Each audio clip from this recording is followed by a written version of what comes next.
Ladies and gentlemen, welcome back to the Pitch Side Podcast channel. I'm your host, the HOD of the PSP. Like, share, comment on the video, subscribe to the YouTube channel, enable notifications to receive all the updates from these match recaps and all other content on the channel. Follow us on social media at SidePSP on Twitter, Pitch Side Pod on Instagram, and listen to our podcast on Spotify, Google Podcast, or any other platform. You are welcome, and welcome to this late review, of the HerthaBerlin versus RBLeipzig game in the round 22 of the Bundesliga. And I decided to review this game and try to watch the extended highlights of it.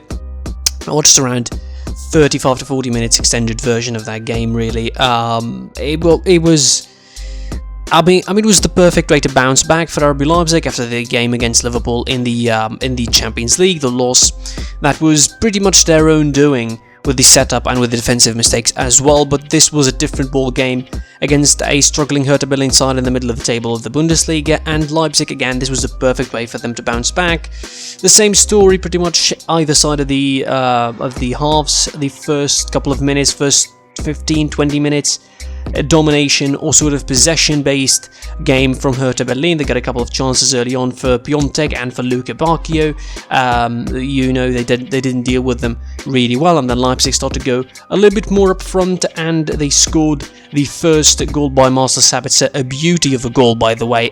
A wonder goal. Like, talk about Haaland's volley against Schalke. How about Marcel Sabitzer's shot against HerthaBerlin, making it 1-0 inside half an hour. And Leipzig finished the half pretty strong, having another couple of chances. Yusuf Poulsen couldn't exactly have the best of finishes. Dani Olmo as well was struggling to finish. Marcel Sabitzer has a free kick that went aside from the post. In the second half, it was pretty much a copy and paste job. HerthaBerlin starting strong, even stronger than the first half, having actual more proper chances, one-on-one situations for Luke Bacchio, saved by Golacci twice. The shot as well from Mittelstadt, in the first 15 minutes, and then again Leipzig go up front and start to press even more.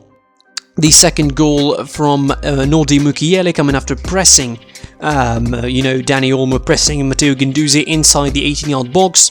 Guendouzi, former Arsenal mate, knows all about defensive mistakes. He made one and allowed Olmo to intercept. Mukiele took the ball and just slashed it in the top of Jahrstein's net. 2-0 it became for RB Leipzig. And the third goal wasn't very far, really. It was expected, but Leipzig took a little bit while to score it in the 84th minute. A corner, well played, inside the head of Willy Orban. 3-0 it is for RB Leipzig in a game that they overall were the best side in it, of course, bar the first 15 minutes from each half, really. But overall, they were the better side. An important victory for them. I think it's a big step up.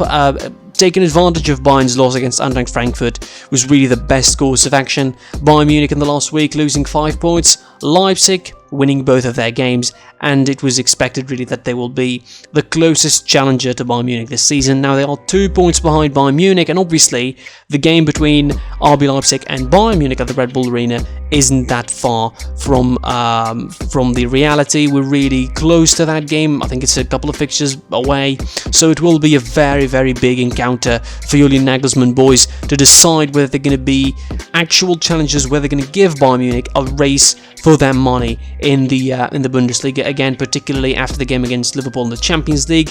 Maybe they will have hope as well. The way that Liverpool played against Everton, maybe it will give them hope in the Champions League in the second leg at Anfield. Not exactly the fortress that it used to be, Anfield, and with a couple of slight tactical adjustments, I think RB Leipzig could manage the victory against Liverpool. But the most important thing of this game as well is the fact that they are 2 points behind Bayern Munich. They get closer to them. I said it a lot, and I'm going to say it again. RB Leipzig are the closest challengers now to Bayern Munich. Not just this season, but I think overall, probably they have a bigger chance than Dortmund getting the Bundesliga title out of the clutches of Bayern Munich. Also in the Bundesliga, Bayer Leverkusen dropped points, drawing against Augsburg. That will not help them in the Champions League sport battle with the likes of Wolfsburg there, Eintracht Frankfurt there. It almost feels like RB Leipzig and Bayern Munich are running in one direction, and Frankfurt, Wolfsburg, Dortmund and Leverkusen running in the other direction. Union Berlin still in that mix as well after that victory away from home to Freiburg. They're still in the European mix. We don't know how the Bundesliga is going to be shaping up in terms of European positions, but what we know is RB Leipzig are the closest rivals now to Bayern Munich, and the game between those two is going to be a title decider whenever it happens. That's it from me for this late review of the Bundesliga game between Hertha Berlin and RB Leipzig. Thanks for watching / listening. Subscribe to the channel, most importantly, enable notifications, like, share, comment on the video. Follow us on Twitter, at social media, on Twitter at SouthPSP, on Instagram at PitchSidePod, and you can listen to our podcast tomorrow on Google Podcasts, Spotify, or any other platform. And until the next time, I will be seeing you soon. Goodbye.